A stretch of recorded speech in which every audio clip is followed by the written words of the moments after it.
The first time I saw the blood moon, I was 7 years old. My mother had called me outside to witness the crimson orb hanging ominously in the sky. She held my hand tightly, her knuckles white, as if she was scared it might pull me away. I remember asking her why the moon looked like it was bleeding, but she just shook her head and whispered a prayer under her breath. That night, our neighbor's dog disappeared, only to be found days later, mutilated and half buried in the woods.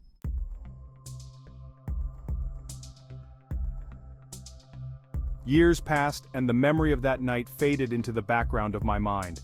But as the next blood moon approached, the unease returned. I had moved back to our small town after college, hoping to find peace in its familiar streets. Little did I know, the town held secrets darker than I could have imagined. The first signs of trouble were subtle. People began to whisper about strange noises in the night and livestock going missing. Then, as the moon took on its eerie red hue, the incidents escalated.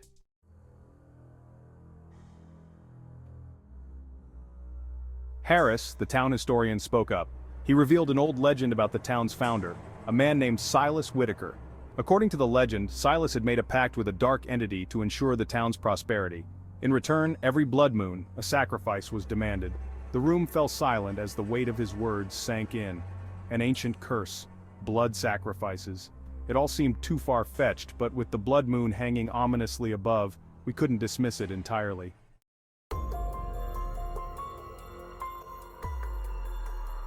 A group of us decided to investigate further, determined to uncover the truth and put an end to the terror. We began by combing through old records in the town's archives. What we found was chilling. Silas Whitaker was indeed a real person, and there were accounts of mysterious deaths and disappearances dating back to the town's founding. The curse seemed to be real, and it was up to us to break it.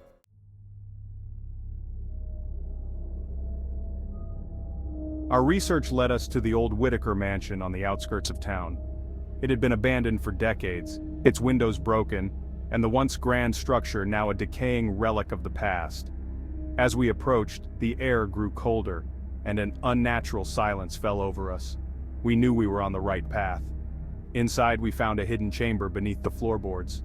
In it, an altar stained with blood and ancient symbols carved into the walls. It was here that Silas had made his dark pact.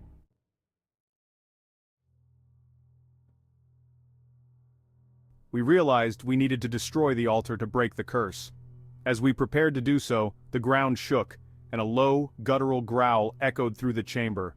The air became thick with an oppressive force, and shadows seemed to move on their own, but we pressed on, smashing the altar and burning the symbols. The moment the last symbol was destroyed, the oppressive force lifted and the air became clear once more. When we emerged from the mansion, the blood moon had faded, replaced by the familiar silver glow of a normal moon. The terror that had gripped our town for generations was finally over.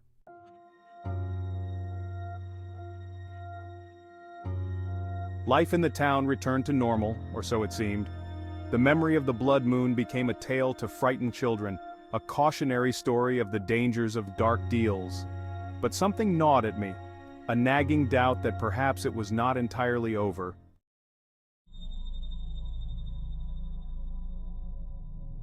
2 years later, another blood moon was predicted. I watched from my window, heart pounding as the night drew on. Midnight came and went without incident, and I let out a sigh of relief. But just as I was about to turn in, a scream pierced the night air. I rushed outside to find a crowd gathering at the edge of the woods.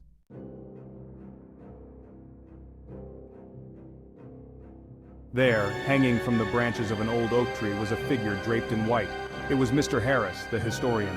His body was suspended by ropes, forming an eerie, ritualistic pattern. His eyes were wide open, reflecting the crimson moon above. Panic surged through the crowd as whispers spread like wildfire. It was then that a young woman, her face pale with terror, pointed to a nearby tree. Carved into its bark were the same ancient symbols we had destroyed in the Whitaker mansion. Realization hit me like a punch to the gut. We had missed something. The curse was not tied to the altar alone, but was woven into the very fabric of the town.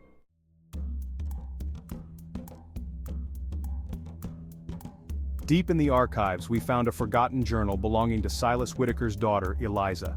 Her writings revealed that the true power behind the curse lay in a hidden relic, a pendant worn by Silas himself. We combed through the mansion again, tearing apart every room until we found it. hidden in a secret compartment beneath the floorboards of Silas's old study. The pendant pulsed with a dark energy, and we knew this was the key.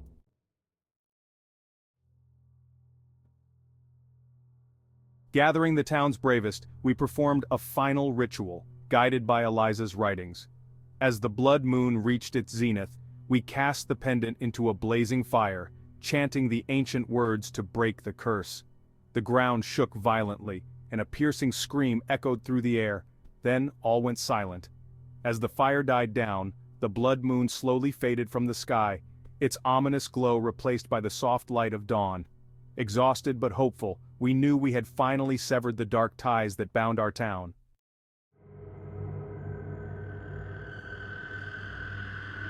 Months later, as I walked through the quiet streets, I noticed an old man sitting on a bench, his eyes fixed on the sky. He turned to me, a chilling smile spreading across his face. "The blood moon will rise again," he whispered, his voice filled with certainty. A shiver ran down my spine. Had we truly defeated the curse, or had we merely delayed the inevitable? Only time would tell. But one thing was clear. The blood moon had left its mark, and its shadow still loomed over us all.